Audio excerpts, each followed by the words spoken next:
Un eco silencioso resuena en las antiguas callejuelas de Bagdad, en los mercados de El Cairo y en los patios de Damasco. Es el eco de una ausencia, el vestigio de comunidades que florecieron durante siglos, tejiendo sus vidas, su cultura y su comercio en el corazón mismo del mundo islámico. Hubo un tiempo, no tan lejano en la gran corriente de la historia, en que el árabe con acento hebreo era una melodía común, en que las sinagogas se erigían no muy lejos de las mezquitas, y en que médicos, filósofos, poetas y mercaderes judíos eran figuras centrales en las cortes de califas y sultanes. Estas no eran comunidades marginales, eran parte integral del vibrante tapiz de la civilización islámica. Sin embargo, si caminamos por esas mismas calles Las hoy, sinagogas encontraremos son un ahora vacío museos o ensordecedor. Los hogares han cambiado de dueños incontables veces, y la vibrante vida judía que una vez definió barrios enteros se ha desvanecido, convirtiéndose en un fantasma, en un recuerdo susurrado por los más ancianos. ¿Qué ocurrió? ¿Cómo es posible que casi 1 millón de personas, cuyas raíces en esas tierras eran más antiguas que el propio Islam, desaparecieran en el lapso de una sola generación? La pregunta que nos convoca hoy es tan compleja como dolorosa. ¿Por qué las comunidades judías fueron desarraigadas de prácticamente todos los países musulmanes en el siglo XX? No fue un solo evento, ni una decisión única, sino una tormenta perfecta de historia, culminó en uno de los mayores y menos discutidos desplazamientos de de población décadas de la historia y que, moderna. Esta es una historia con profundas capas de complejidad, llena de matices, de capítulos olvidados y de perspectivas que raramente se escuchan en los relatos convencionales. Para desentrañar juntos este intrincado tapiz histórico y comprender las fuerzas que llevaron a esta fractura monumental, asegúrate de estar suscrito al canal y de haber activado la campana de notificaciones. Tu apoyo, a través de un me gusta en este video, es fundamental para que podamos seguir produciendo documentales extensos y detallados como este. Ahora, con tu apoyo, iniciemos nuestro viaje hacia el corazón de esta historia. Para comprender la magnitud del colapso de estas comunidades en el siglo XX, primero debemos despojarnos de la visión simplista de un conflicto eterno e inevitable. La realidad histórica es inmensamente más rica y complicada. Durante más de 1 milenio, la relación entre judíos y musulmanes, aunque no exenta de tensiones, se definió en gran medida por un marco de coexistencia regulada. Bajo el dominio islámico, a los judíos, al igual que a los cristianos, se les otorgó el estatus de dhimmi, o pueblo protegido. Este no era un concepto de igualdad de ciudadanía como lo entendemos hoy, sino un pacto de tolerancia y protección. A cambio de una lealtad explícita al gobierno musulmán y el pago de un impuesto especial conocido como la jizya, a las comunidades no musulmanas se les permitía practicar su propia religión, mantener sus propios tribunales para asuntos civiles y gozar de una autonomía comunal considerable. Este sistema, aunque jerárquico y que colocaba a los no musulmanes en una posición subordinada, les ofreció una seguridad y una estabilidad que a menudo era impensable en la Europa cristiana de la misma época, donde las persecuciones, las expulsiones masivas y las conversiones forzadas eran una amenaza constante y recurrente. Pensemos, por ejemplo, en la llamada Edad de Oro de los judíos en Al-Ándalus, la España musulmana. Entre los siglos VIII y XII, mientras gran parte de Europa estaba sumida en la oscuridad intelectual, ciudades como Córdoba, Granada y Toledo se convirtieron en faros de civilización. En este entorno, eruditos judíos como Maimónides, Musa ibn Maimun, quien no solo fue uno de los más grandes filósofos judíos de todos los tiempos, sino también el médico personal del gran sultán Saladino, pudieron prosperar, escribiendo obras monumentales tanto en hebreo como La en poesía, árabe. La ciencia, la medicina y la filosofía florecieron gracias a una simbiosis cultural entre musulmanes, judíos y cristianos. Este no fue un caso aislado. Tras la brutal expulsión de los judíos de España en 1492 por los reyes católicos, fue el Imperio Otomano, bajo el sultán Bayezid II, quien les abrió las puertas. El sultán, según los cronistas de la época, ridiculizó la decisión del monarca español Fernando. Decenas de miles de judíos sefardíes encontraron refugio en ciudades como Estambul, Salónica, Esmirna y El Cairo, donde sus habilidades en el comercio, la imprenta y la diplomacia fueron recibidas y valoradas, revitalizando la economía y la cultura del imperio durante siglos. Esta coexistencia, sin embargo, era frágil y dependía en gran medida de la estabilidad y la fortaleza del poder central musulmán. La relación no era episodios de violencia y persecución, era un delicado equilibrio de poder que podía ser como la masacre de Granada en 1066 o las persecuciones de los almohades en el siglo XII. Pero estos eran vistos como rupturas del orden establecido, no como la norma. La norma era una convivencia funcional, aunque desigual. El problema fundamental comenzó a gestarse cuando el poder que garantizaba ese pacto de protección empezó a desmoronarse. A partir de los siglos XVIII y XIX, los grandes imperios que habían dominado la región, principalmente el Imperio Otomano en el Mediterráneo y el Imperio Persa en el este, entraron en un largo y doloroso declive. La corrupción interna, el estancamiento tecnológico y las derrotas militares frente a las potencias europeas en ascenso crearon un profundo sentimiento de crisis y humillación en el mundo musulmán. Fue en este contexto de debilidad y crisis que una nueva fuerza entró en escena, una fuerza que alteraría para siempre el delicado equilibrio social de la región, el colonialismo europeo. Potencias como Gran Bretaña y Francia no solo buscaron el dominio territorial y económico, sino que también importaron sus propias concepciones de nacionalismo y Estado-nación, ideas completamente ajenas a la tradición imperial y multiétnica de la región. De manera estratégica, los poderes coloniales a menudo se apoyaron en las minorías locales, incluidos los judíos y diversas sectas cristianas, para administrar los territorios conquistados. Les ofrecieron puestos en la burocracia colonial, ventajas comerciales y, en ocasiones, incluso pasaportes y protección consular europea. Esta política de «divide y vencerás», si bien pudo haber beneficiado a ciertos segmentos de estas comunidades a corto plazo, tuvo una consecuencia devastadora a largo plazo. Comenzó a pintar a las minorías, ante los ojos de la mayoría musulmana, no como vecinos de toda la vida bajo un pacto tradicional, sino como colaboradores de una potencia extranjera y hostil. El estatus de dhimmi, con todas sus limitaciones, se rompió, pero no fue reemplazado por una ciudadanía igualitaria, sino por la sospecha y el resentimiento. Los judíos, que durante siglos habían sido vistos como una parte intrínseca, aunque distinta, del paisaje local, comenzaron a ser percibidos como un elemento ajeno, un puente hacia una Europa que estaba desmantelando su mundo. Las semillas de la desconfianza estaban sembradas, y pronto encontrarían un terreno fértil en el que germinar con una fuerza catastrófica. La llegada de dos nuevas y poderosas ideologías, el nacionalismo árabe y el sionismo político, actuaría como el catalizador final que convertiría a esta creciente fisura en un abismo insalvable. El debilitamiento de los imperios y la injerencia colonial europea habían fracturado los cimientos de una coexistencia milenaria, pero fueron dos nuevas y explosivas fuerzas ideológicas, nacidas casi en simultáneo, las que actuarían como los detonantes definitivos de la catástrofe.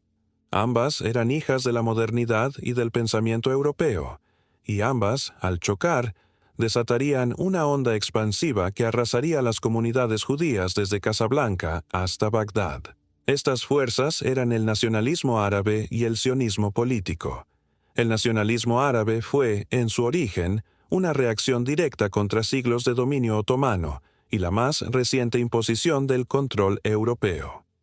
Inspirado en los movimientos nacionalistas que habían redibujado el mapa de Europa en el siglo XIX, proponía una idea revolucionaria para la región: que todos los pueblos de habla árabe, independientemente de sus lealtades tribales o sectarias, constituían una sola y gran nación. Sus pioneros, merecía la autodeterminación y un Estado soberano propio, libre de cualquier yugo extranjero.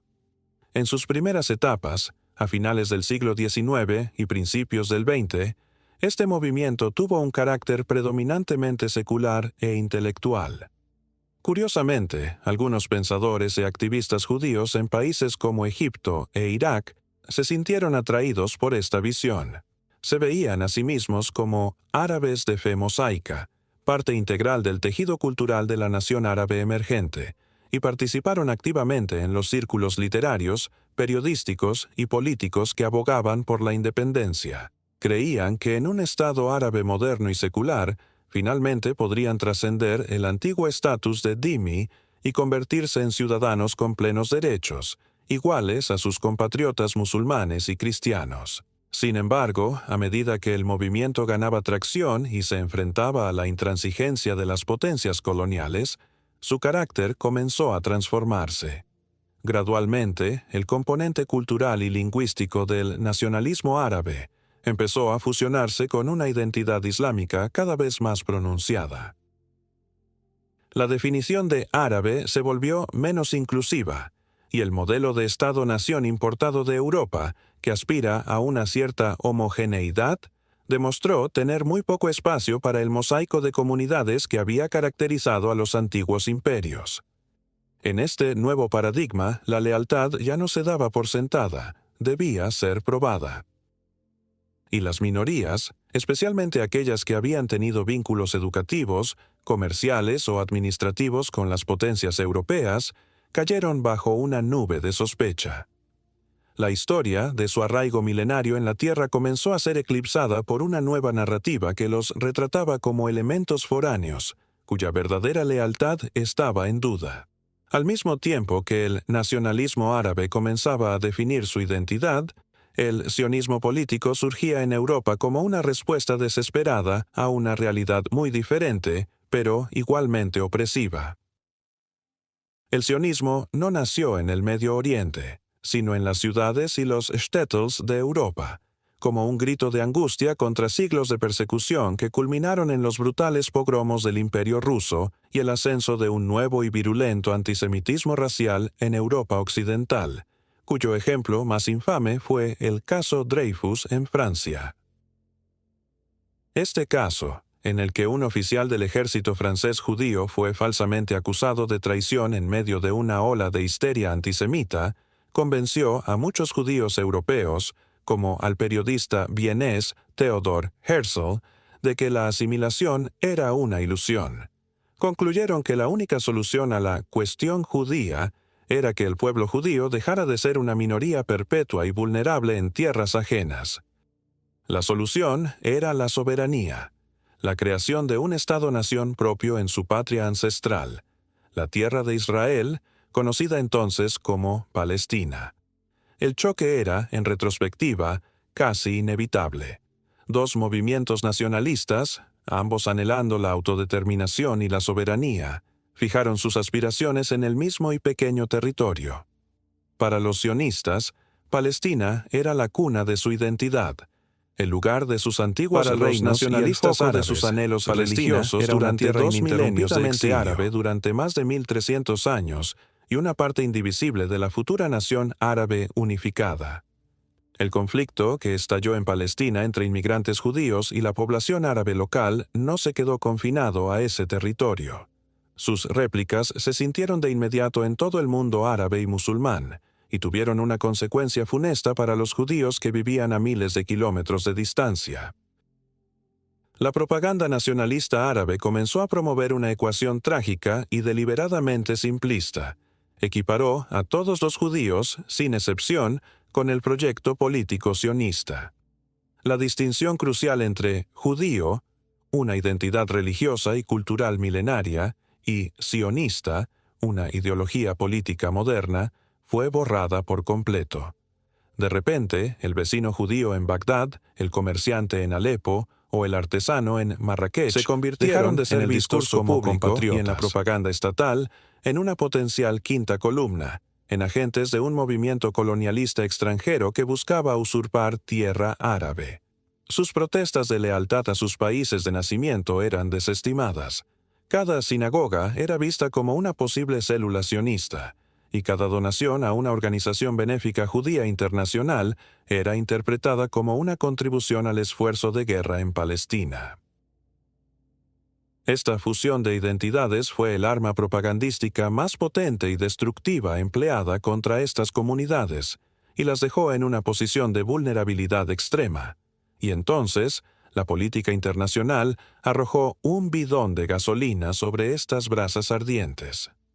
Durante la Primera Guerra Mundial, buscando desesperadamente aliados contra el Imperio Otomano, Gran Bretaña hizo promesas contradictorias a ambas partes.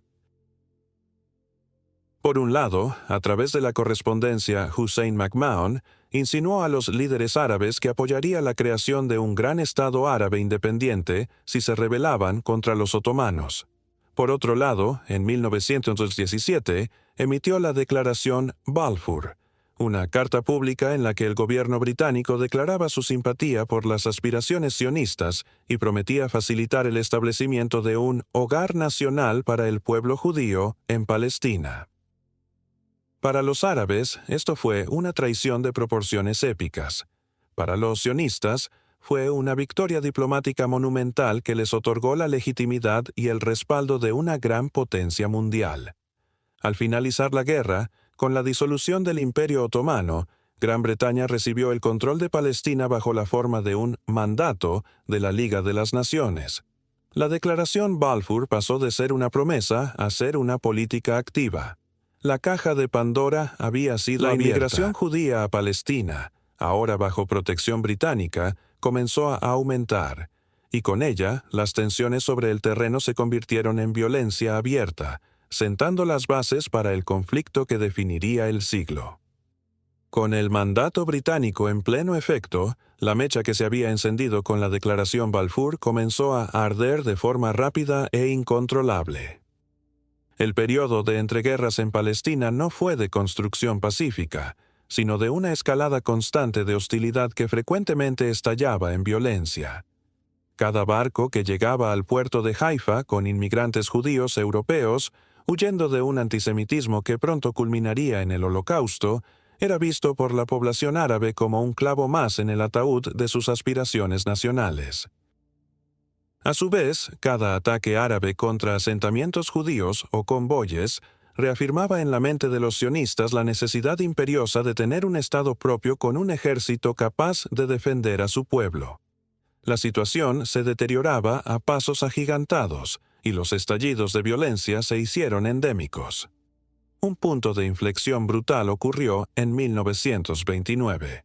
En la ciudad de Hebrón, hogar de una de las comunidades judías más antiguas y venerables del mundo, una comunidad piadosa, no sionista y con profundas raíces, se desató una masacre. Falsos rumores de que los judíos planeaban tomar control de los lugares sagrados de Jerusalén incitaron a una turba enfurecida que, durante días, asesinó, saqueó y profanó. El resultado fue la aniquilación casi total de la presencia judía en una ciudad donde este evento fue una onda de choque devastadora, ya que demostró que la creciente furia antisionista no hacía distinciones. No importaba si un judío era un inmigrante recién llegado de Polonia con ideas socialistas o un anciano rabino cuya familia había rezado en Hebrón durante 20 generaciones.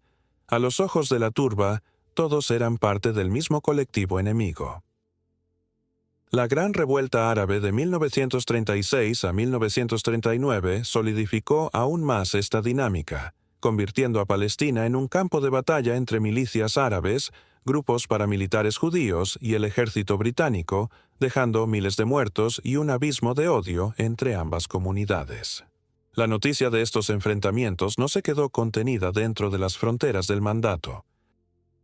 Gracias a la expansión de la radio y la prensa en lengua árabe, los relatos de la lucha en Palestina se difundieron por todo el mundo musulmán, desde los zocos de Marruecos hasta las casas de té de Irak. La propaganda nacionalista, a menudo mezclada con una retórica religiosa inflamatoria, presentaba el conflicto no como una disputa política por un territorio, sino como una agresión existencial contra el mundo árabe y una profanación de la tierra del Islam. En este relato, los judíos de todo el mundo eran cómplices. El conflicto se personalizó. El médico judío en el Cairo, el banquero en Beirut, el joyero en Damasco. Todos ellos comenzaron a ser vistos a través del prisma de Palestina. Su lealtad nacional, que durante generaciones se había dado por sentada, fue puesta en tela de juicio de forma pública y sistemática, y entonces la violencia saltó las fronteras. Uno de los ejemplos más trágicos y premonitorios fue el pogromo conocido como el Farhud en Bagdad, en junio de 1941. Irak era el hogar de una comunidad judía extraordinariamente antigua y prestigiosa, cuyos orígenes se remontaban al exilio babilónico, más de 2500 años atrás. Eran una comunidad profundamente integrada, central en la vida comercial, administrativa y cultural del país. Sin embargo, en medio del caos de la Segunda Guerra Mundial y un vacío de poder tras un fallido golpe de Estado pro-nazi, la propaganda antisemita y antisionista encontró un terreno fértil. Durante 2 días de terror desenfrenado, turbas armadas con la connivencia de algunas fuerzas policiales y militares asaltaron el barrio judío de Bagdad. Más de 180 judíos fueron asesinados, cientos más resultaron heridos, y sus propiedades fueron sistemáticamente saqueadas. Fue un trauma del que la comunidad judía iraquí nunca se recuperaría por completo. Rompió el último vestigio de confianza en el Estado y en sus vecinos, y plantó una semilla de miedo profundo que llevaría a muchos a concluir, por primera vez, que quizás no había futuro para ellos en la tierra de sus ancestros. Es crucial entender que este evento ocurrió 7 años antes de la creación del Estado de Israel. Este no fue un caso aislado. El patrón de violencia se repitió en otros lugares. En noviembre de 1945, coincidiendo con el aniversario de la Declaración Balfour, se desataron disturbios antijudíos en varias ciudades de Egipto y Libia. En Trípoli, un pogromo de 3 días dejó más de 140 judíos muertos, entre ellos decenas de niños. Sinagogas fueron incendiadas, cientos de hogares y negocios fueron destruidos, y miles de personas quedaron sin hogar. En Egipto, las manifestaciones violentas en el Cairo y Alejandría atacaron barrios judíos, incendiando sinagogas, hospitales y tiendas. En todas partes, el grito de guerra estaba explícitamente ligado a Palestina. Las autoridades coloniales, británicas o francesas, a menudo se mostraban reacias o incapaces de proteger a sus súbditos judíos, lo que reforzaba la sensación de abandono y vulnerabilidad. Para los propios judíos de los países árabes, esta era una época de una angustia y una confusión inimaginables. Se encontraban atrapados en una trampa identitaria imposible. Por un lado, se sentían iraquíes, egipcios, sirios o marroquíes. Amaban su cultura, su música, su comida y su lengua. Muchos eran profundamente patriotas y veían el sionismo como un movimiento ajeno, una preocupación de los judíos europeos. Pero, por otro lado, ¿cómo podían ignorar la creciente hostilidad que los rodeaba? ¿Cómo podían seguir declarando su lealtad a naciones cuyo discurso público y cuyas acciones los señalaban cada vez más como traidores inherentes? El sionismo, que para muchos había sido una idea abstracta, comenzó a presentarse como una posible, y quizás la única, póliza de seguro de vida. Dentro de las comunidades se abrieron debates agónicos. ¿Debían reafirmar su patriotismo y esperar a que pasara la tormenta? ¿O debían escuchar los susurros de los emisarios sionistas que operaban en la clandestinidad, prometiendo una vía de escape hacia una patria propia? La mayoría, sin embargo, no eligió ninguna de las dos. Simplemente intentaron bajar la cabeza y sobrevivir, rezando para que la lógica y la antigua convivencia prevalecieran. Pero la historia se movía ya en una dirección muy diferente, y la tormenta que se avecinaba sería mucho más grande de lo que cualquiera de ellos podría haber imaginado. La partición de Palestina y la inminente guerra de 1948 estaban a la vuelta de la esquina, y con ellas el punto de no retorno. La Segunda Guerra Mundial había dejado a Europa en ruinas y había revelado al mundo la escala industrial del Holocausto, un horror que silenció muchos de los argumentos contra la necesidad de un refugio soberano para el pueblo judío. Con el clamor internacional en aumento y la situación en Palestina volviéndose ingobernable, una Gran Bretaña exhausta y al borde de la bancarrota decidió que ya no podía ni quería manejar el problema. En 1947 arrojó la cuestión en el regazo de la recién formada Organización de las Naciones Unidas. Después de meses de deliberaciones, comités y debates cargados de tensión, la ONU propuso su fatídica solución, la Resolución UN 81, el Plan de Partición de Palestina. El plan recomendaba dividir el territorio del mandato en dos estados, uno árabe y otro judío, con la ciudad de Jerusalén y sus alrededores designados El 29 como de un noviembre de corpus 1947. bajo administración La Asamblea General internacional. de la ONU votó a favor de la partición. Para las comunidades judías de todo el mundo, la noticia fue recibida con una explosión de júbilo y lágrimas. Después de 2 milenios de diáspora y una historia marcada por la persecución, la promesa de la soberanía parecía estar finalmente al alcance. La agencia judía, que representaba a la comunidad judía en Palestina, aceptó el plan, viéndolo como un compromiso necesario y un fundamento legítimo sobre el cual construir su Estado. Sin embargo, para el mundo árabe, la decisión de la ONU fue una afrenta intolerable, la culminación de décadas de traiciones por parte de Occidente. La Liga Árabe, que representaba a los estados árabes soberanos, rechazó el plan de forma unánime y categórica. Lo vieron como una imposición colonial, la vivisección de una tierra árabe para implantar en su corazón un estado extranjero, todo ello decidido por naciones lejanas sin consultar verdaderamente a la mayoría de la población local. La retórica de los líderes árabes fue inmediata y beligerante, advirtiendo que cualquier intento de implementar la partición sería recibido con la fuerza. La guerra ya no era una posibilidad, era una promesa. El mandato Ese mismo británico día, expiró en Tel el Aviv, 14 de mayo David de Ben-Gurión 1948, proclamó el 48. establecimiento del Estado de Israel. En cuestión de horas, los ejércitos regulares de 5 naciones árabes, Egipto, Jordania, Siria, Líbano e Irak, cruzaron las fronteras de la antigua Palestina. Para los israelíes, esta fue su guerra de independencia, una lucha desesperada por la supervivencia contra probabilidades aparentemente insuperables. Para los ejércitos árabes y el mundo árabe en general, fue una intervención para defender los derechos de los árabes palestinos y para anular lo que consideraban la creación de una entidad ilegítima. La guerra de 1948 fue brutal y tuvo consecuencias transformadoras.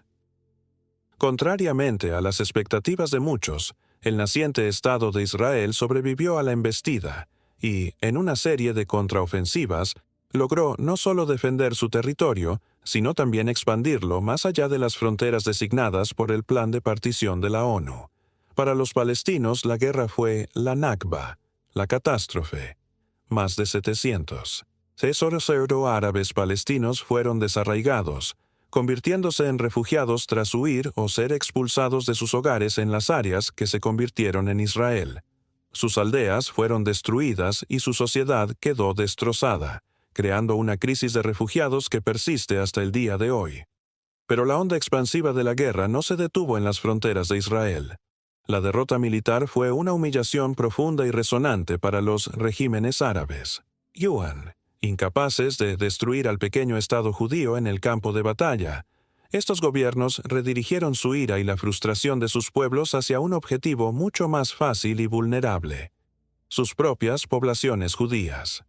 Si antes la hostilidad había sido en gran parte social y esporádica, ahora se convirtió en una política de Estado, oficial, sistemática y despiadada. La delgada línea que separaba al sionista del judío se evaporó inmediatamente por completo. después de la No declaración solo en de la independencia propaganda, de Israel. sino en la Se propia desató ley. una campaña coordinada de persecución legal y económica en casi todos los países árabes. Esta no fue una violencia de turbas espontáneas. Fue una opresión orquestada desde los más altos niveles de poder. Las medidas adoptadas siguieron un patrón sorprendentemente similar en toda la región. Número 1. La guerra legal. Se promulgaron leyes que convertían el sionismo en un delito grave, a menudo castigado con la prisión, trabajos forzados o incluso la muerte. La definición de actividad sionista era tan vaga que cualquier contacto con el extranjero, cualquier transferencia de dinero, o simplemente la posesión de una carta de un pariente en Israel podía ser interpretada como traición. Número 2. El estrangulamiento económico. Se impusieron decretos que congelaban las cuentas bancarias de los ciudadanos judíos. Sus negocios y propiedades, a menudo construidos durante generaciones, fueron secuestrados por el Estado bajo la figura de administradores especiales y, finalmente, confiscados sin compensación alguna. Se produjeron despidos masivos de judíos de todos los puestos de la administración pública, desde funcionarios de alto rango hasta simples empleados de correos. La revocación de la ciudadanía. Muchos países enmendaron sus leyes de nacionalidad para poder despojar a sus ciudadanos judíos de su ciudadanía, convirtiéndolos en apátridas de la noche a la mañana y eliminando cualquier protección legal que pudieran haber tenido. Número 4. Restricciones a la libertad. Se prohibió a los judíos viajar, tanto dentro de sus propios países como al extranjero. Se impusieron toques de queda y restricciones de movimiento específicamente en los barrios judíos. En la práctica, se convirtieron en prisioneros en sus propios países. En Irak, por ejemplo, el sionismo se convirtió en un crimen capital. Cientos de judíos fueron arrestados bajo acusaciones falsas. En 1950, el gobierno iraquí aprobó una ley que permitía a los judíos emigrar, pero solo si renunciaban permanentemente a su ciudadanía y a todas sus posesiones. Era una elección diabólica: quedarse en un país que te odiaba y te había despojado de todo, o huir para salvar la vida, pero llegar a un nuevo mundo sin nada.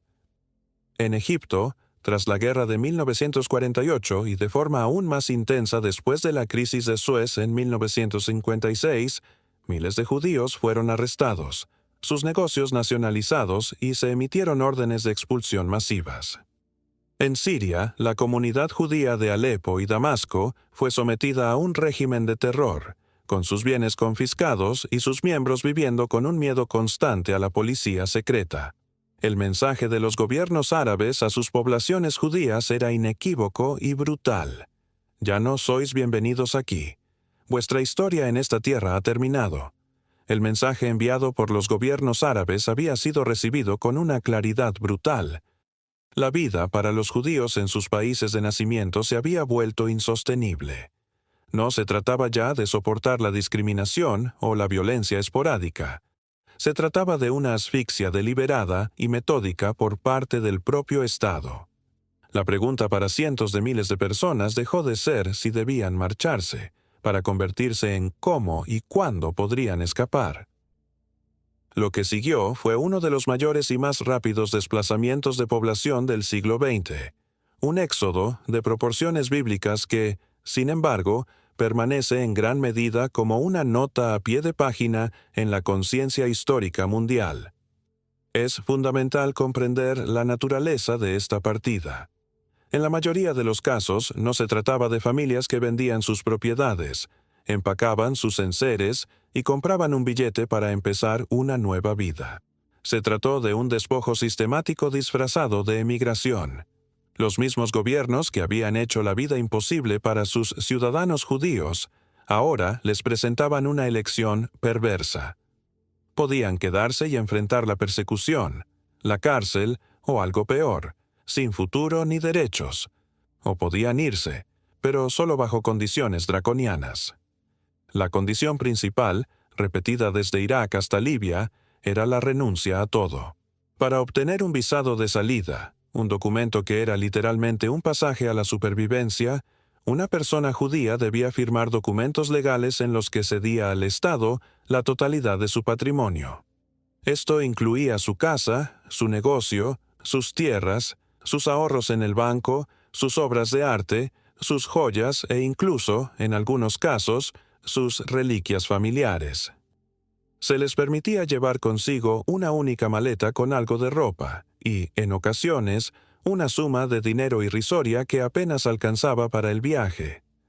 Cientos de miles de personas que habían formado la columna vertebral de la clase media y alta en sus respectivas sociedades fueron convertidas en refugiados sin un céntimo, de un plumazo. En medio de esta desesperación, entraron en juego dos factores clave: la determinación de los propios judíos de sobrevivir y la intervención de organizaciones judías internacionales. Emisarios del Mossad Le'Aliyah, Bet, el brazo de inmigración clandestina de la nueva inteligencia israelí, junto con el trabajo humanitario de organizaciones como el Comité Judío Americano de Distribución Conjunta, el Joint, establecieron redes secretas para ayudar a la gente rutas de escape a través de fronteras porosas, sobornaron a funcionarios corruptos y, cuando se abrió una ventana de oportunidad, negociaron operaciones de rescate a gran escala que desafiaban la imaginación. El caso de Irak es quizás el más dramático. Tras el Farhud de 1941 y la intensa persecución post-1948, la comunidad judía iraquí, una de las más antiguas del mundo, vivía en un estado de terror. A finales de 1949 y principios de 1950, una serie de atentados con bomba tuvieron como objetivo lugares judíos en Bagdad. Aunque la autoría de estos ataques sigue siendo un tema de debate entre los historiadores, su efecto fue devastador. Eliminaron cualquier esperanza restante de que la situación pudiera mejorar.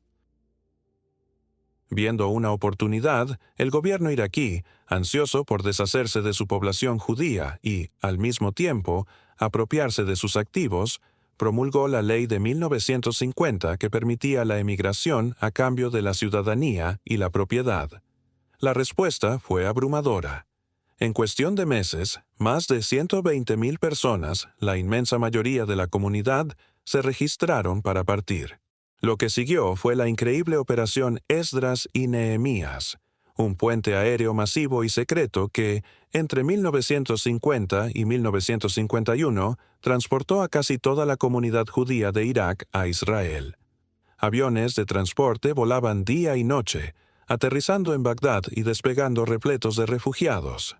Fue, al mismo tiempo, una operación de rescate milagrosa y el capítulo final y trágico de 2,600 años de historia judía en Mesopotamia. La comunidad judía yemenita, un drama conocida como los Teimanis, casi místico, era antigua, se desarrolló en Yemen y vivía en gran parte aislada del mundo moderno. Tras 1948, se encontraron a merced de tribus hostiles y un gobierno que permitía su persecución. Cuando se corrió la voz de que el recién creado Estado de Israel estaba llamando a sus hijos a casa, muchos lo vieron como el cumplimiento de antiguas profecías bíblicas. En un movimiento espontáneo y masivo, familias enteras abandonaron sus aldeas y comenzaron un arduo y peligroso viaje a pie a través del desierto, dirigiéndose al protectorado británico de Adén. Allí, en un campamento llamado Tierra de Redención, esperaban su rescate. Entre 1949 y 1950, la operación Sobre las alas de las águilas, también conocida como Alfombra Mágica, transportó por aire a casi 50,000 judíos, muchos de ellos que nunca habían visto una máquina moderna. Subir a un avión era un acto de fe pura, la realización literal de la promesa bíblica de que serían llevados a Sión sobre alas de águilas.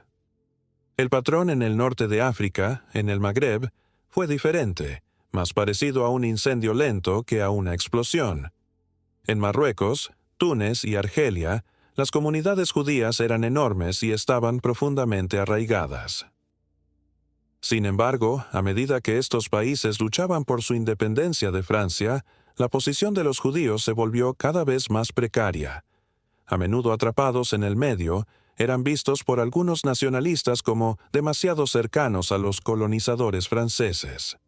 Estallidos de violencia, como los motines de Oujda y Gerada en Marruecos en 1948, junto con una creciente arabización e islamización de la sociedad post-independencia, crearon una atmósfera de inseguridad. Desde el Magreb fue más gradual, extendiéndose desde los años 50 hasta finales de los 60. No fue un único puente aéreo, sino una hemorragia constante de personas que se iban a medida que las oportunidades se cerraban y la presión aumentaba, dirigiéndose principalmente a Francia e Israel. La independencia de Argelia en 1962 fue el golpe de gracia para su comunidad judía, que, al poseer ciudadanía francesa, partió en masa junto con los colonos 2 décadas. Un mundo entero, que había tardado 2 milenios en construirse, fue desmantelado y barrido de la historia.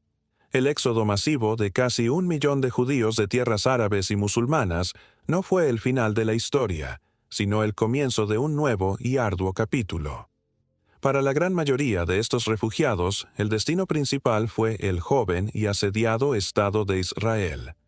Llegaron esperando encontrar un refugio, el anhelado hogar sionista, y si bien encontraron seguridad frente a la persecución que habían huido, su recepción y absorción en la sociedad israelí estuvieron lejos de ser un cuento de hadas. Fue, para muchos, un segundo trauma, un amargo despertar que sumó el desarraigo cultural al desarraigo físico que ya habían sufrido. Estos refugiados, conocidos en hebreo como Mizrahim, orientales, llegaron en un momento en que Israel era un país empobrecido, que luchaba por su propia supervivencia y que ya se esforzaba por absorber a cientos de miles de sobrevivientes del Holocausto de Europa. Los recursos eran increíblemente escasos. Familias que en Bagdad, El Cairo o Casablanca habían sido dueños de prósperos negocios, que habían vivido en casas confortables y gozado de un alto estatus social, se encontraron de repente viviendo en condiciones de extrema precariedad. Fueron alojados en los infames campos de tránsito, los Ma'abarot. Estas eran vastas ciudades de tiendas de lona y cabañas de hojalata, levantadas apresuradamente en el desierto o en las afueras de las ciudades, a menudo sin saneamiento adecuado, sin electricidad y sin empleo a la vista. El shock fue brutal. Pasaron de ser ciudadanos de primera o segunda clase en sus países de origen a ser refugiados indigentes en su propia patria teórica. Más allá de las dificultades materiales, existía un profundo choque. La élite fundadora de Israel era abrumadoramente ashkenazi, es decir, de origen europeo. Tenían una visión del mundo secular, a menudo socialista, y un ideal de nuevo judío que buscaba romper con el pasado de la diáspora. Veían a los recién llegados Mizrahim a través de un lente de prejuicio y condescendencia. Su profunda religiosidad, sus costumbres sociales patriarcales, su música, su comida e incluso su lengua, el árabe, el idioma del enemigo, eran vistos por muchos en la élite gobernante como primitivos, como algo que debía ser modernizado o erradicado para forjar una nueva identidad nacional de corte occidental. Esta actitud paternalista se tradujo en discriminación sistémica. A los Mizrahim se les enviaba a menudo a las ciudades de desarrollo más remotas y menos deseables de la periferia del país.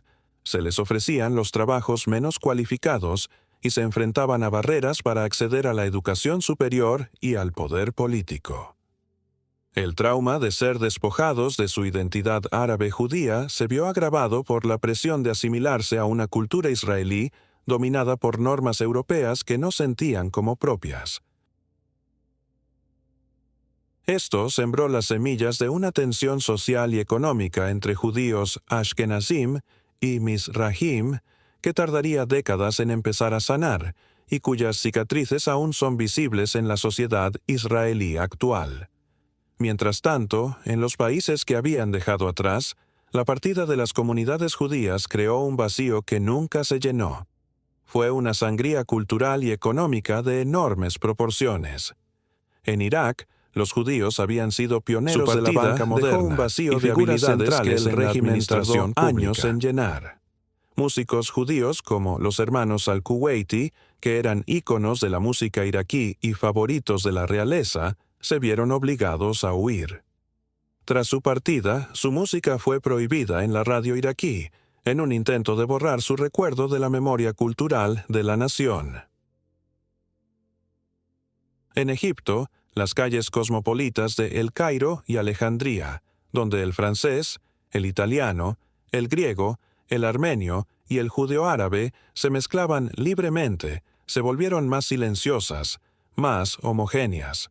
Se perdió una parte vital de la identidad vibrante y multicultural de estas grandes ciudades. Pero la consecuencia más insidiosa fue la forma en que esta historia fue tratada oficialmente. Lo que siguió al éxodo físico fue una segunda expulsión. Los regímenes árabes, en su mayoría, adoptaron una política de amnesia deliberada. La historia de la presencia judía, que abarcaba milenios y que había producido algunos de los más grandes eruditos, poetas y comerciantes de la región, fue sistemáticamente eliminada de los libros de texto escolares, de los museos nacionales y del discurso público. En la narrativa oficial, los judíos o bien nunca habían sido una parte significativa de la nación, o bien eran presentados universalmente como una quinta columna sionista que había traicionado a sus países y se había marchado voluntariamente. Se negó la historia del despojo, la persecución y la expulsión. Este, borrado de la memoria, se manifestó también en el paisaje físico. Las sinagogas, que antes eran centros vibrantes de la comunidad, fueron abandonadas y dejadas a merced del tiempo y los vándalos. Algunas se convirtieron en almacenes, otras simplemente se derrumbaron.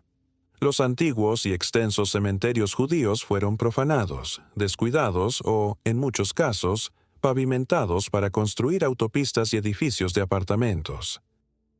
El patrimonio tangible de milenios de vida judía fue activamente descuidado o destruido, asegurando que las futuras generaciones crecieran sin ninguna evidencia física de que los judíos habían sido alguna vez una parte integral de su sociedad. Así, el trauma de los refugiados Mizrahim se vio agravado por esta negación. No solo habían perdido sus hogares y sus fortunas, sino que ahora se les negaba su propia historia. El mundo que habían conocido y amado no solo había desaparecido, sino que se les decía que nunca había existido de la forma en que lo recordaban. Era la última y más cruel de las expropiaciones, el robo de su propio pasado.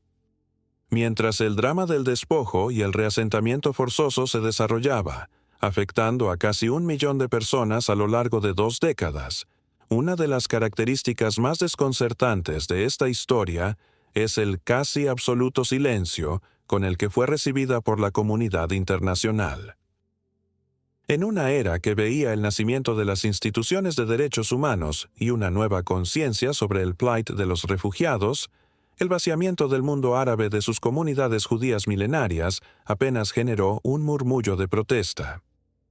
¿Cómo es posible que uno de los mayores movimientos de refugiados del siglo XX haya sido relegado a la oscuridad, convirtiéndose en una crisis casi invisible?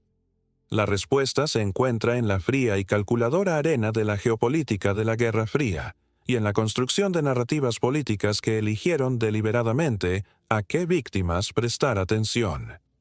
El epicentro de esta disparidad se puede observar en el trato que las Naciones Unidas dieron a los 2 grupos de refugiados que emergieron del conflicto árabe-israelí. En 1949, la ONU creó una agencia específica, la UNRWA, Agencia de Obras Públicas y Socorro de las Naciones Unidas para los Refugiados de Palestina en el Cercano Oriente, con un mandato único y sin precedentes: atender exclusivamente a lo largo de los años árabes palestinos. La UNRWA desarrolló una definición de refugiado que es única en el mundo, al permitir que el estatus se herede de generación en generación, de forma indefinida. Esto ha provocado que una población original de unos 700.000 refugiados en 1948 se haya convertido hoy, en los registros de la ONU, en más de 5 millones. Esta agencia, con su masivo presupuesto y su enfoque singular, ha mantenido la cuestión de los refugiados palestinos en el centro de la atención y la diplomacia mundial durante más de 70 años. Por el contrario, los 850.000 a 900.000 refugiados judíos de los países árabes nunca recibieron tal consideración.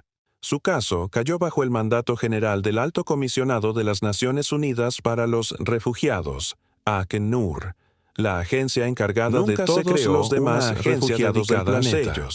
Nunca se destinaron fondos específicos para su reasentamiento y, lo más importante, nunca se reconoció su situación como una crisis humanitaria distinta y merecedora de una resolución política. ¿Por qué esta diferencia tan abismal? La razón es fundamentalmente política. El bloque de naciones árabes y, posteriormente, el movimiento de países no alineados formaron una coalición poderosa para mantener el foco exclusivamente en el sufrimiento palestino, que servía como su principal arma política y moral contra Israel. Reconocer que los propios estados árabes habían creado una crisis de refugiados judía, de una magnitud incluso mayor, habría complicado fatalmente su narrativa de víctimas únicas y habría expuesto su propio papel en la limpieza étnica y religiosa de sus territorios. A su vez, Israel, aunque protestó en foros internacionales, tomó una decisión estratégica fundamentalmente diferente. En lugar de perpetuar el estatus de refugiado de los judíos que llegaban a sus costas, se centró en absorberlos y convertirlos en ciudadanos. Para Israel, la prioridad era la construcción de una nación, no el mantenimiento de campos de refugiados como herramienta política. Con el tiempo, para racionalizar el silencio y la inacción, surgió un argumento que intentaba neutralizar la cuestión, la idea de un intercambio de poblaciones. Esta teoría, propuesta a menudo en círculos diplomáticos y académicos, sugiere que lo que ocurrió en la práctica fue un traspaso de facto. Los árabes abandonaron Israel y los judíos abandonaron los países árabes, y que las dos tragedias, al ser contemporáneas y de una escala numérica similar, esencialmente se anulan tan simple. Un análisis más profundo revela diferencias fundamentales que invalidan esta equivalencia moral y legal. Primero, la naturaleza del desplazamiento fue distinta. El éxodo palestino fue producto directo de una guerra que se libraba en el mismo territorio donde vivían. Su desplazamiento, aunque trágico, está ligado a las dinámicas de un conflicto bélico. Por el contrario, la expulsión de los judíos de países como Irak, Egipto o Libia no fue producto de una guerra en sus tierras. Fue una represalia deliberada de sus propios gobiernos contra ciudadanos inocentes que vivían a cientos o miles de kilómetros del campo de batalla. Fueron castigados colectivamente por su identidad religiosa, que fue equiparada a la nacionalidad de un país extranjero en el que nunca habían vivido. Segundo, la diferencia en la actuación estatal. Mientras que el éxodo palestino fue un evento complejo que incluyó expulsiones directas, huidas por miedo a la guerra, y, en algunos casos, el llamado de líderes árabes a evacuar temporalmente. El éxodo judío fue el resultado de una campaña sistemática y orquestada por los estados árabes para hacer la vida imposible a sus ciudadanos judíos a través de leyes discriminatorias, confiscación de bienes y terrorismo de Estado. Finalmente, la diferencia más significativa radica en el trato posterior a los refugiados. Como ya se ha mencionado, los estados árabes, con la notable excepción de Jordania, se negaron a integrar a los refugiados palestinos. Los mantuvieron deliberadamente en campos, les negaron la ciudadanía y limitaron sus derechos, asegurando que su estatus de refugiado y su agravio se mantuvieran vivos como un arma contra Israel. En contraste, Israel, a pesar de sus inmensas dificultades, absorbió e integró a los refugiados judíos. Les otorgó la ciudadanía de inmediato y, a pesar de los desafíos y la discriminación interna, trabajó para que dejaran de ser refugiados. Un lado de la ecuación trabajó para perpetuar el problema de los refugiados, el otro trabajó para resolverlo. Esta falsa equivalencia ha servido para oscurecer una cuestión fundamental de justicia que permanece sin resolver hasta el día de hoy, la cuestión de la restitución. Mientras que el derecho al retorno y a la compensación para los refugiados palestinos es un pilar central del discurso de paz en Oriente Medio, las reclamaciones de los refugiados judíos por los miles de millones de dólares en propiedades personales, bienes comunales y activos comerciales confiscados por los gobiernos árabes rara vez se mencionan. La historia de su despojo ha sido convenientemente olvidada por un mundo que encontró más fácil y políticamente más rentable escuchar solo una mitad de la historia. Han pasado más de 70 años desde que comenzó el Gran Éxodo, y el paisaje demográfico y cultural del Medio Oriente y el norte de África se ha transformado de una manera casi irreconocible. La consecuencia más duradera y visible de esta historia es la aniquilación casi total de una presencia judía que había sido una constante en la región durante más de 2500 años. Las estadísticas, en su fría objetividad, cuentan una historia devastadora. En 1948, la población judía en los países del mundo árabe se estimaba en cerca de 1 millón de almas. Hoy, esa cifra se ha reducido a apenas unos pocos miles. Vamos a desglosar En esta Irak, realidad. Donde vivía una próspera comunidad de más de 150.000 judíos, hoy quedan menos de 5 personas. En Egipto, de una comunidad cosmopolita de 80.000, quedan menos de 10. En Libia, una comunidad de casi 40.000 ha sido reducida a 0. En Yemen, de más de 55.000, puede que quede un solo judío. Siria, que albergaba a 30.000, ahora tiene solo un puñado de individuos. En la práctica, gran parte del corazón del mundo árabe se ha vuelto, para usar un término cargado pero descriptivamente preciso, Judenfrei, libre de judíos. Aunque los métodos no fueron los de las cámaras de gas, el resultado final fue el mismo que el de otras limpiezas étnicas de la historia: la eliminación total de una minoría indígena de su tierra natal. Este no es solo un dato demográfico. Representa una pérdida inconmensurable para la propia alma de estas naciones. El pluralismo, la diversidad y la riqueza cultural que definieron a ciudades como Bagdad, Alepo y El Cairo durante siglos se desvanecieron, dejando atrás sociedades más homogéneas, a menudo más intolerantes y desconectadas de una parte vital de su propia herencia. Mientras el silencio y la ausencia se apoderaban de sus antiguos hogares, los refugiados Mizrahim y sus descendientes en Israel comenzaron un largo y doloroso viaje para encontrar su voz. Durante las primeras décadas de existencia del Estado, su historia fue a menudo eclipsada. La narrativa nacional estaba dominada por dos grandes acontecimientos: la construcción del Estado sionista por pioneros europeos y el trauma del Holocausto. La experiencia Mizrahi, el relato de la vida y la posterior expulsión del mundo árabe, quedó relegada a un segundo plano. Se esperaba que se asimilaran, que dejaran atrás su identidad árabe judía y se convirtieran simplemente en a partir de la década de 1970, comenzó un cambio sísmico. Una nueva generación, nacida en Israel pero criada con las historias, la música y las tradiciones de sus padres y abuelos, comenzó a rebelarse contra la discriminación y el borrado cultural. Este fue el despertar Mizrahi.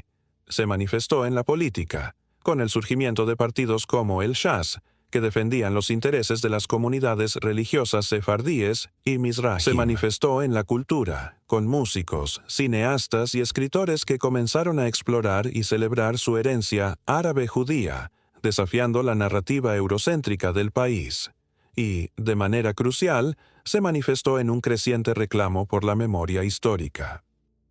Los líderes y activistas Mizrahim comenzaron a exigir que su historia, la historia del éxodo forzoso de los países árabes, fuera reconocida como un pilar fundamental de la experiencia israelí, un trauma fundacional a la par del Holocausto en la formación de la psique nacional. Esta lucha interna por el reconocimiento en Israel se expandió gradualmente a una campaña global por la justicia y la memoria.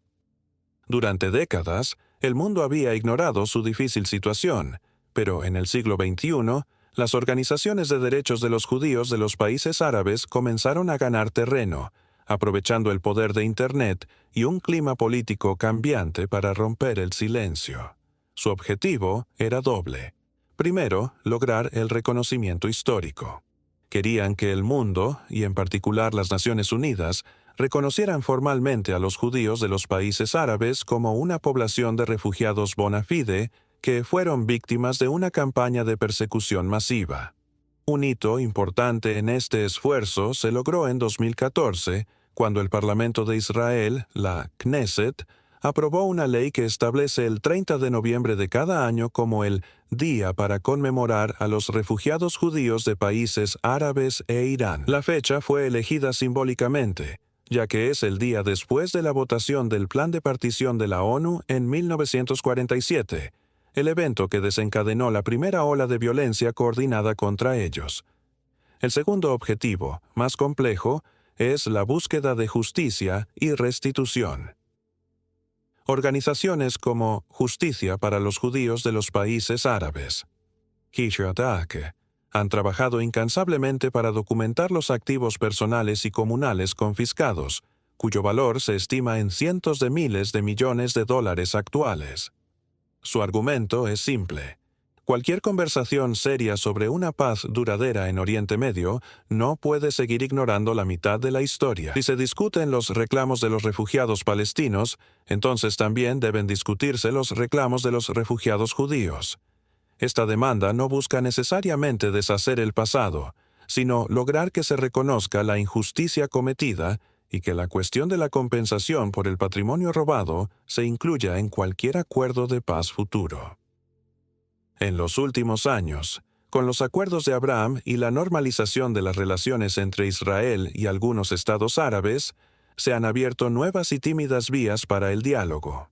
Han surgido pequeños gestos, como la restauración de sinagogas en Egipto o el reconocimiento del patrimonio judío en Marruecos. Aunque estos pasos son pequeños y a menudo simbólicos, representan las primeras grietas en un muro de negación que ha permanecido en pie durante más de 70 años, ofreciendo un tenue rayo de esperanza de que la verdad de este olvidado éxodo pueda, finalmente, ser reconocida. Hemos recorrido más de un siglo de historia, desde los días de una coexistencia imperfecta pero funcional en los imperios otomano y persa, hasta el desmantelamiento casi total de las comunidades judías en el mundo árabe. Debemos volver a la pregunta que inició nuestro documental. ¿Por qué fueron expulsados los judíos de todos los países musulmanes? Como hemos visto, no existe una única causa, ni un solo villano. La respuesta es una compleja y trágica convergencia de fuerzas históricas, una tormenta perfecta que se gestó durante décadas y que finalmente estalló con una furia devastadora a mediados del siglo XX. Podemos resumir las causas en una cadena de acontecimientos interconectados, donde cada eslabón reforzaba al siguiente. Primero, el colapso del viejo orden. La lenta desintegración de los imperios multinacionales que, a pesar de su sistema jerárquico del dhimmi, habían proporcionado un marco de protección y autonomía comunal durante siglos. Su declive creó un vacío de poder y una inestabilidad que dejó a las minorías expuestas y vulnerables. Segundo, el veneno del colonialismo europeo. La intervención de potencias como Gran Bretaña y Francia, que con sus políticas de divide y vencerás, alteraron fatalmente el equilibrio social. Al otorgar privilegios y protección a ciertas minorías, las pintaron como colaboradoras de una fuerza extranjera, sembrando un resentimiento profundo en la mayoría musulmana y rompiendo el antiguo pacto social. Tercero, la colisión de nacionalismos. El surgimiento simultáneo de dos ideologías importadas de Europa, ambas absolutistas en sus aspiraciones. Por un lado, un nacionalismo árabe que se volvió cada vez más exclusivista, definiendo la identidad nacional en términos predominantemente árabes e islámicos. Por otro lado, un sionismo político que, aunque nacido como una respuesta necesaria a la persecución europea, planteó un desafío directo a las aspiraciones árabes sobre la tierra de Palestina. Quizás el factor más destructivo fue la deliberada y sistemática fusión en la propaganda y la política árabes de la identidad judía con la ideología sionista. Esta ecuación convirtió a cada ciudadano judío, sin importar sus opiniones políticas, su historia familiar o su lealtad a su país, en un traidor en potencia, un representante simbólico del enemigo. Y quinto, el catalizador de 1948, la partición de Palestina, la creación del Estado de Israel y la humillante derrota militar de los ejércitos árabes. Este fue el punto de inflexión final, que transformó la discriminación social y la violencia esporádica en una política de Estado coordinada de persecución, despojo y, en última instancia, expulsión. Al contemplar esta cadena de causalidad, emergen profundas y amargas ironías. Un movimiento creado por judíos europeos para resolver el problema de la inseguridad judía en Europa contribuyó involuntariamente a crear una nueva catástrofe para los judíos en el mundo árabe. Las comunidades mizrahi y sefardíes, que no habían experimentado el Holocausto y cuyas raíces en la región eran milenarias, pagaron un precio terrible por un conflicto que no iniciaron y una ideología que, para muchos de ellos, era inicialmente ajena. La segunda y quizás mayor ironía es la de la profecía autocumplida. Los regímenes árabes acusaron a sus poblaciones judías de ser una quinta columna desleal, cuya verdadera lealtad estaba con Israel. Luego, a través de una campaña implacable de persecución, hicieron que la vida en sus países fuera imposible, no dejando a los judíos más opción que buscar refugio en el único lugar del mundo que los recibiría: Israel. De este modo, la persecución árabe se convirtió en uno de los mayores motores de la inmigración hacia Israel, fortaleciendo demográficamente al mismo Estado que buscaban destruir. Al tratar a todos los judíos como sionistas, los estados árabes los convirtieron en israelíes.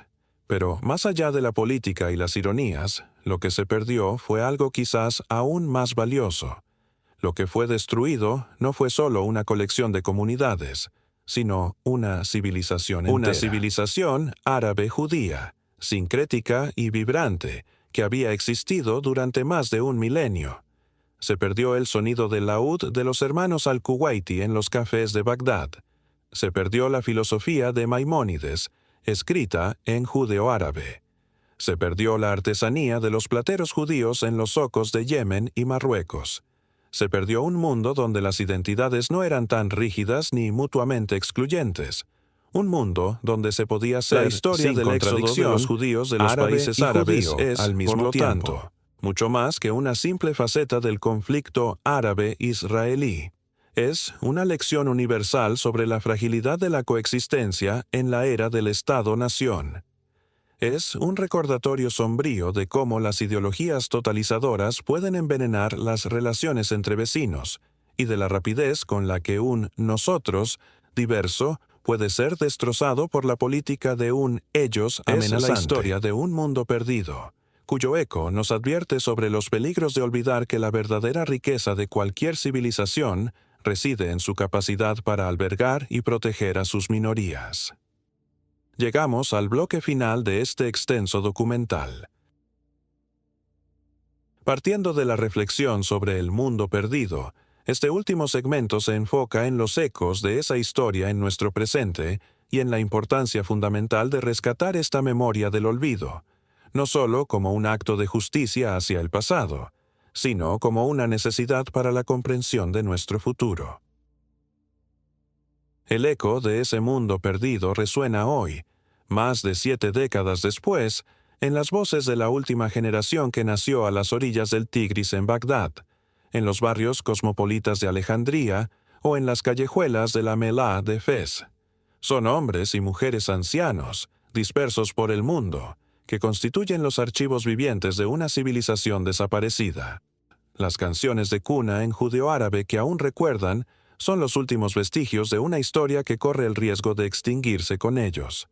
Preservar sus testimonios no es solo un ejercicio de nostalgia, es una carrera contra el tiempo para salvar una parte crucial del patrimonio de la humanidad de las garras del olvido. El eco también sobrevive, de forma vibrante, en la cultura del Israel moderno, en la música que fusiona melodías árabes con ritmos occidentales, en la comida que lleva los sabores de Alepo y Marrakech a las mesas de Tel Aviv, y en una tenacidad que es el legado directo de quienes lo perdieron todo y se vieron obligados a reconstruir sus vidas desde cero.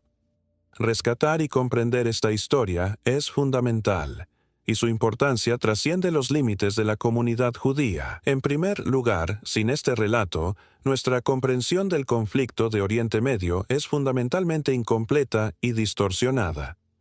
La narrativa simplista de una entidad europea y colonial, Israel, enfrentada a un mundo árabe nativo e indivisible, se derrumba cuando se reconoce que más de la mitad de la población judía de Israel desciende precisamente de esos judíos que eran tan nativos de la región como sus vecinos musulmanes y cristianos. Israel no es un enclave europeo en Oriente Medio. Es, en gran medida, una nación de Oriente Medio, forjada en el crisol del exilio tanto europeo como árabe. Entender esto no justifica ninguna acción política, pero complica las narrativas fáciles y nos obliga a pensar en el conflicto de una manera más matizada y veraz. En segundo lugar, una paz genuina y duradera en la región no puede construirse sobre cimientos de negación histórica.